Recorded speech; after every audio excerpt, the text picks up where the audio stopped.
Sales Nation, do you have what it takes to succeed in sales? Now, of course, you need to work hard, you need to have the right sales process and strategy to have success in sales, but there's something else that you do need as well. You need the personality traits of a high performer. So let me ask you this. Have you ever felt like you're knowledgeable about the service that you sell? You feel like you're able to get in front of qualified buyers, but maybe you still feel, with all these things considered, that you're not living up to your own selling potential. If that's the case, then it's likely you're missing out on one of the 6 sales personality traits that I'm going to share with you in this video. So if you want to improve your sales performance, then stay tuned.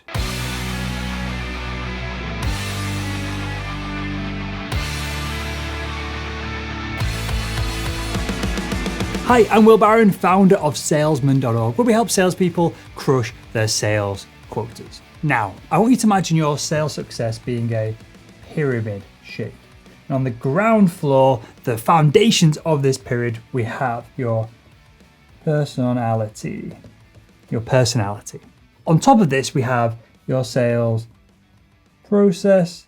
Then we have your profile within your industry, whether you're known, whether you're liked. And then on top, we have your ability to practice. Now, each one of these, if we go in order, 1, 2, 3, and 4, are important. But the most fundamental of all of them, the thing that holds everything else, is your personality traits. So in this video, I'm going to share with you 6 personality traits that we've gleaned from research from over 100,000 sales professionals from 5 years of research over at Salesman.org. And whilst these personality traits don't guarantee you sales success, when you do have them, you're far less likely to hold yourself back. Best way to visualize this is if you've got a pipe flowing into a bucket of success. And if you've got all of these personality traits and everything is going at full speed, this pipe is full of water that's filling up this bucket of sales success extremely quickly. But for each one of these high performance personality traits that you lack, well, that's a leak springing in this pipe and water shooting everywhere, which means that the flow of success is far slower and it takes much more longer to fill up this bucket of sales success. So you can get there, you can still have success, but it's going to come at a much slower pace. So with that said, let's jump into the 6 personality traits of sales success. So the first high performance personality trait is not being a people pleaser. Now, this might seem counterintuitive because wouldn't a people pleaser on the surface level anyway have better selling outcomes because they're always trying to help their buyers? Well, the data doesn't show this. The data shows that people pleasers tend to fail in sales. And I define a people pleaser as someone who will please others at the expense of their own needs. That's the most important part of this definition. Now, being a people pleaser is a problem because to have success in sales, you need to both give and take value. If you're just giving it all the time and you don't ask for the business, you're never going to win any contracts. So if you find yourself walking into sales meetings or jumping on the phone and you're constantly agreeing with people when you don't really mean it, or you feel responsible for how other people feel, or you avoid saying the word no, and perhaps you feel uncomfortable when other people get angry, or you change your own behavior to make other people feel more comfortable, if you do any of those things, it's very likely you have the trait of a people pleaser and you need to get rid of it. The next personality trait that you need to develop to become a high-performing sales professional is to level up your self-esteem. If you've got high levels of self-esteem, it just means that you have confidence in your ability to cope with the basic challenges in both sales and life. And you're confident in your right to be successful and happy because you do have the right to crush it in sales. And when you have high levels of self-esteem, issues like feeling rejected when people don't want to buy from you, all these issues tend to disappear. High levels of self-esteem allows you to take more leaps of faith. And our data confirms this and shows that salespeople with the highest levels of self-esteem tend to take more risks and close much bigger deals. Next, we have assertiveness. And at Salesman.org, we define being assertive as being able to ask for what you want. Clearly, this is incredibly important if you're going to have success in any sales role where you're constantly having to give value and then take it from your buyers. Now, don't get me wrong and don't confuse being assertive with being either passive or aggressive. They're on this scale, this continuum from one side to the other. we want to be assertive, which is in the middle. Because when you exhibit assertiveness, everybody wins. It's a win-win for everyone. Whereas when you're being passive, you tend to lose and your buyer tends to win. And when you're being aggressive, you tend to win, but the buyer tends to lose. When you're being assertive, everybody wins, and this is what you need to aim for.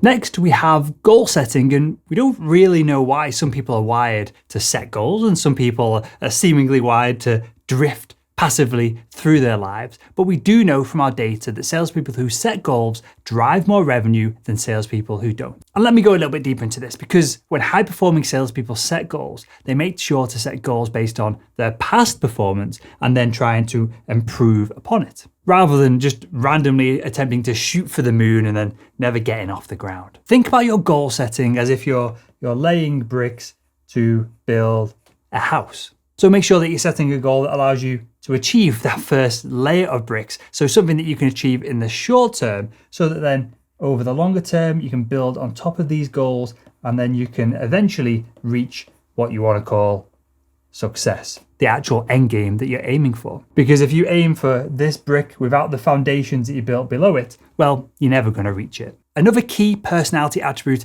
that all high-performing salespeople have is what we call a success mindset. Now, there are a bunch of differences between salespeople who have what we call a success mindset versus a fixed mindset, but the definitions are pretty easy. People with a success mindset believe that they can change whatever it is they want to change, whether it's their IQ, their intelligence, their sales skills, whatever it is, they believe that they can change it. People with a fixed mindset, on the other side, believe that they can't change, that you're born with a fixed IQ or you're born with a fixed level of intelligence. So let me ask you this, after showing you these two definitions of a success versus a fixed mindset, do you think that you've got a success or a fixed mindset? So for example, do you believe intelligence is something that you're born with and you can't change? Or do you believe that it's something that you can improve on over time if you put enough effort into it? Why not leave your thoughts in the comments below and let us know whether you have a success or a fixed mindset. And the final sales personality trait that leads to success that we're going to cover in this video is the personality trait of being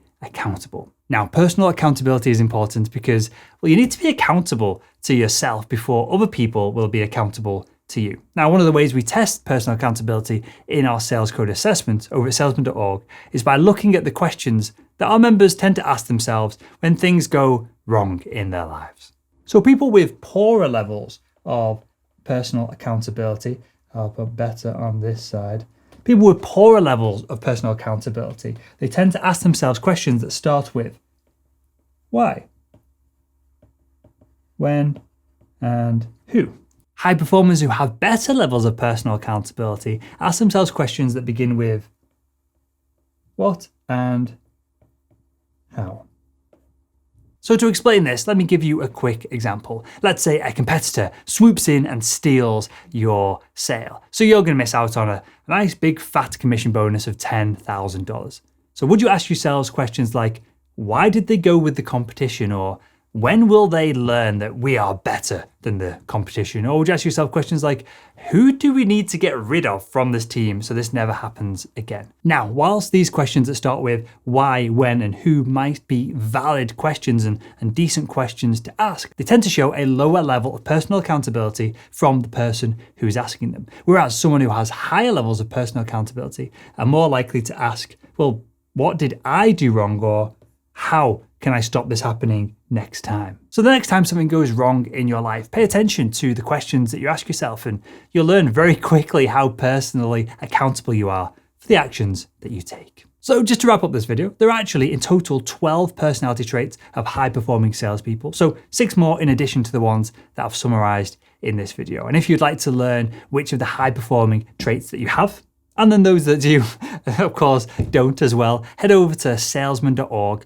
and our sales code assessment will tell you everything you need to know about your personality in just 15 minutes. It's been a real game changer for thousands of our members. So there we have it. If you enjoyed this video, make sure to give it a thumbs up, and why not click one of the videos that are on the screen right now to continue your sales education.